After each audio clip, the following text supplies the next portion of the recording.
تو جو مخالفت کرتا ہے اعلیٰ حضرت کی عقیدے میں اس کا انجام اچھا نہیں ہوتا. تو میں یہ کر رہا تھا کہ ایک ایک کر کے سارے علماء جو ندوہ میں شریک تھے حقائق معلوم ہوتے گئے، ان سے علاحدہ ہوتے گئے. سراواں کا حال بھی یہی تھا. علماء اشرفیہ وہاں جا رہے تھے، امجدیہ کے علماء وہاں جا رہے تھے، بیداری شریف کے علماء بھی وہاں گئے تھے، ہمارے مفتی صاحب بھی تشریف لے گئے تھے. یہ جتنے علماء تھے سب گئے تھے. وہ تب گئے تھے جیسے ندوہ میں ہمارے سارے علماء شریک تھے. جس وقت تک ندوہ کا راز افشا نہیں ہوا تھا ہمارے سنی علماء اس کے شریک تھے. ایسے ہی جب تک سراوا کی فکر پردے میں تھی ہمارے سارے علماء وہاں سے شریک تھے.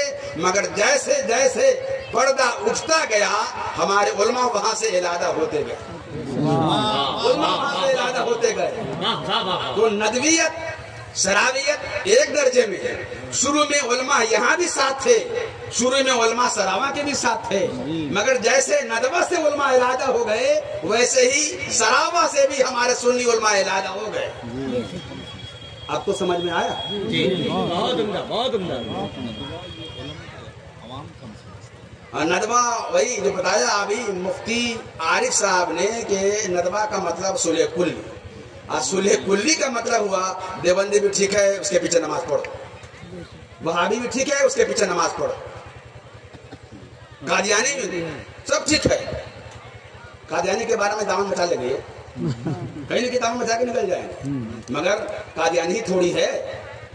مشائخ کچوچا نے، مشائخ مہارانا نے، مشائخ ہندو پاک نے نام لے لے کر کے مرزا قادیانی، رشید احمد گنگوہی، قاسم نانوتوی، خلیل احمد امبیٹوی، اشرف علی تانوی، سب کا نام لے کے کہا ہے کہ یہ کافر ہے.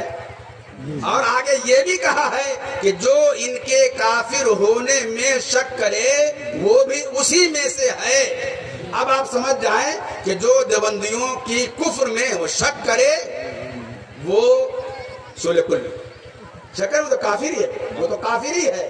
مگر یہ جو سراوا والے ہیں ان کا کہنا یہی ہے دیوبندی بھی صحیح ہے، غیر مقلد بھی صحیح ہے، وہابی بھی صحیح ہے. اب اگر ہم اہل سراوا کہیں تو آپ سمجھ جائیں جو اس عقیدے کے ماننے والے ہیں وہی اہل سراوا، جو اس عقیدے کے ماننے والے ہیں وہی ندوی ہیں، وہی اہل ندوہ ہیں. تو ایک بات تو یہ کہ جس طرح سنی علماء ندوے میں شریک تھے مگر معلوم ہونے کے بعد اس سے الگ ہو گئے،